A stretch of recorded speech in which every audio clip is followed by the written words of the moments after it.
Dream board statistics में आप सबका हार्दिक स्वागत है। आज हम लोग सॉल्व करने वाले हैं इन क्वेश्चन नंबर 4C। क्वेश्चन देख लेते हैं। Illustrate the challenges and concern of parliamentary democracy. तो क्वेश्चन का मतलब है कि पार्लियामेंट्री डेमोक्रेसी के अंदर कौन कौन से चैलेंजेस हैं वो हमें डिस्कस करना है। तो आंसर देख लेते हैं। Parliamentary democracy, while considered a robust and inclusive form of government, is not without its challenges and concern. Here are some key illustrations. तो पार्लियामेंट्री डेमोक्रेसी क्या है? ये एक रोबस्ट और इंक्लूसिव फॉर्म ऑफ गवर्नमेंट है। तो चैलेंजेस एंड कंसर्न्स जो भी हैं वो देख लेते हैं। First, political polarisation. In parliamentary democracies, political parties often represent diverse ideologies and interests. This can lead to polarization, where parties adopt extreme positions and struggle to find common ground, resulting in gridlock and difficult in passing legislation.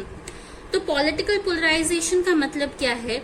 Parliamentary democracy में जो political parties होते हैं वो क्या represent करते हैं? वो different ideologies और डिफरेंट इंटरेस्ट जो भी होता है वो रिप्रेजेंट करते हैं।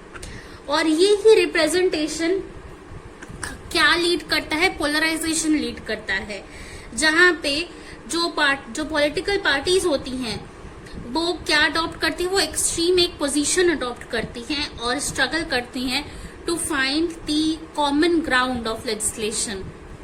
Next point, coalition politics. Parliamentary democracies often require coalition to form a government due to the multiplicity of parties. Coalition governments can be unstable as the parties involved may have conflicting policy agendas, making it challenging to implement coherent and long-term policies. तो कोalition politics का मतलब है parliamentary democracies में कोalition बहुत हद तक government multiplicity की वजह से होता है, और यही कोalition गवर्नमेंट बहुत ही अनस्टेबल होता है। क्यों अनस्टेबल होता है? क्योंकि अलग अलग पार्टीज इसमें इन्वॉल्व होती हैं और उन अलग अलग पार्टीज के अलग अलग एजेंडाज होते हैं, अलग अलग कॉन्फ्लिक्ट्स होते हैं, जिस वजह से कोalition गवर्नमेंट एक अनस्टेबल गवर्नमेंट होता है। Next, lack of representation. Although parliamentary democracies aim to represent diverse interest, smaller parties or minority groups may struggle to have their voice heard or influence policy decision. Majoritarian tendencies can overshadow minority concerns, leading to inequalities in representation.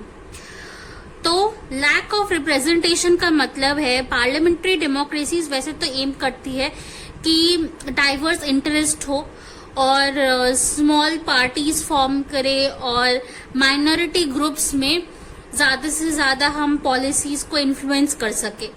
But majoritarian tendency ये रहता है कि वो minority को over power करता है, जिस वजह से क्या होता है? इनइक्वालिटीज स्प्रेड होती, इनइक्वालिटीज रिप्रेजेंट करती है माइनॉरिटीज के अंदर। Next, accountability and transparency. While parliamentary democracies provide avenues for accountability through elections and parliamentary debates, there can still be issues with transparency. The concentration of power within the executive branch can limit oversight, allowing for potential corruption of abuse of power. तो accountability and transparency का मतलब ये होता है कि जो parliamentary democracy होते हैं वो क्या प्रोवाइड करती है? वो एवेन्यूज प्रोवाइड करती है अकाउंटेबिलिटी के लिए, जिसके वजह से क्या होता है? इलेक्शंस होते हैं एंड पार्लियामेंट्री डिबेट्स होता है। पर यही पार्लियामेंट्री डिबेट्स और यही इलेक्शंस क्या इशू क्रिएट करता है? ट्रांसपेरेंसी का जो इशू है वो क्रिएट करता है, जिस वजह से the executive branch can limit the oversight, और क्या अलाउ करता है, corruption of abuse of power allow करता है। Lastly, addressing these challenges and concerns requires a commitment of strengthening democratic institution, promoting inclusivity and representation, ensuring transparency and accountability, and fostering dialogue and co-promise among political parties.